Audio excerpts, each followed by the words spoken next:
ರಾಜ್ಯದಲ್ಲಿ ನಮ್ಮದೇ ಸಂಘಟನೆಯ ಒಳಗಿರುವಂಥ ನಮ್ಮವರೇ ಅತೃಪ್ತಿಯಿಂದ ಇರುವಂಥದ್ದನ್ನು ನಾವು ನೋಡಿದ್ದೇವೆ.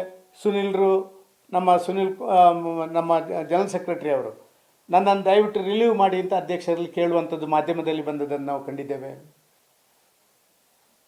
ಇನ್ನೊಬ್ಬ ಜನರಲ್ ಸೆಕ್ರೆಟರಿ ಯಾವುದೇ ಭಾರಿ ದೊಡ್ಡ ಕಾರ್ಯಕ್ರಮಗಳಲ್ಲಿ ಭಾಗವಹಿಸದೆ ತಾವು ಇಲ್ಲಿ ಇರಬೇಕೋ ಬೇಡೋ ಅಂತ ಹೇಳುವಂಥದ್ದನ್ನು ಆಲೋಚನೆ ಮಾಡ್ತಾರೆ ಅಂತ ಹೇಳುವಂಥದ್ದು ಕೂಡ ಬಂದಿದೆ. ನಾವು ನೇರವಾಗಿ ಇದನ್ನೆಲ್ಲ ಪ್ರಶ್ನೆ ಮಾಡಿದೆವು ಮೊನ್ನೆ. ಕರ್ನಾಟಕದ BJPಯ ಬಗ್ಗೆ ಕೇಂದ್ರದಲ್ಲಿ ಏನು ಮಾಹಿತಿ ಇದೆ ದಯವಿಟ್ಟು ನಮಗೆ ತಿಳಿಸಿ. ಯಾಕೆ ಅಂತ ಹೇಳಿದರೆ ಇಲ್ಲಿಯ ಗ್ರೌಂಡ್ ರಿಯಾಲಿಟಿ ನಿಮಗೆ ಗೊತ್ತಿಲ್ಲದಿದ್ದರೆ ನಾವು ಚರ್ಚೆ ಮಾಡ್ತೀವಿ ಅಂತ ಹೇಳುವಂಥ ಬಲವಾದ ಮಾತುಗಳನ್ನು ಹೇಳಿದೆವು. ನಮ್ಮ ಸಂಘಟನಾ ಪರ್ವ ಅಂತ ಹೇಳುವಂಥದ್ದು ಇವತ್ತು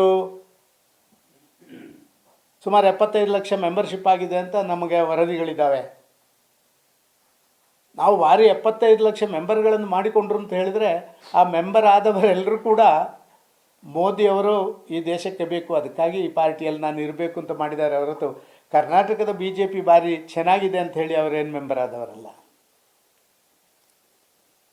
ಇದನ್ನೆಲ್ಲವನ್ನು ಚರ್ಚೆ ಮಾಡುವಂಥ ಸುದೀರ್ಘವಾದಂಥ ಕೆಲಸ ಕಾರ್ಯಗಳನ್ನು ನಾವು ಮೊನ್ನೆ ಮಾಡಿದ್ದೇವೆ.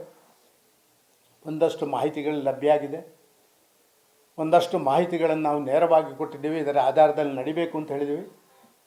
ಕೋರ್ ಕಮಿಟಿಯವರನ್ನು ವಿಶ್ವಾಸಕ್ಕೆ ತಗೋಬೇಕು. ಕೋರ್ ಕಮಿಟಿ ಅಂತ ಹೇಳಿದರೆ ಕೋರ್ ಕಮಿಟಿಯಲ್ಲಿ ಇರುವಂಥವರೆಲ್ಲ ನಮ್ಮ ಕೋರ್ ಕಮಿಟಿಯಲ್ಲಿರುವವರು ಒಂದು ಮಾಜಿ ಅಧ್ಯಕ್ಷರುಗಳು, ಮಾಜಿ ಮುಖ್ಯಮಂತ್ರಿಗಳು, ಮಾಜಿ ಉಪಮುಖ್ಯಮಂತ್ರಿಗಳು, ಮಾಜಿ ರಾಷ್ಟ್ರೀಯ ಪ್ರಧಾನ ಕಾರ್ಯದರ್ಶಿಗಳು. ಆದ ಕಾರಣ ಇಡೀ ರಾಜ್ಯದ ಎಲ್ಲ ಪಲ್ಸನ್ನು ತಗೊಂಡಂಥ ಕೋರ್ ಕಮಿಟಿ ಅದು ಒಂದು ನಿರ್ದಿಷ್ಟವಾದಂಥ ಇಂಥದ್ದೇ ಒಂದು ಹೆಜ್ಜೆ ಮುಂದೆ ಇಡಬೇಕು ಅಂತ ಹೇಳುವಂಥ ಸಲಹೆ ಕೊಡುವಂಥ ಒಂದು ಮೇಯ್ನ್ ಬಾಡಿ ಆಗುವಂಥದ್ದಲ್ಲಿ ನಾವೆಲ್ಲ ಸ್ವಲ್ಪ ಮಟ್ಟಿಗೆ ವಿಫಲರಾಗಿದ್ದೇವೆ. ಈಗ ಅದು ಆಗಬೇಕು ಅಂತ ಅನ್ನಿಸಿದೆ.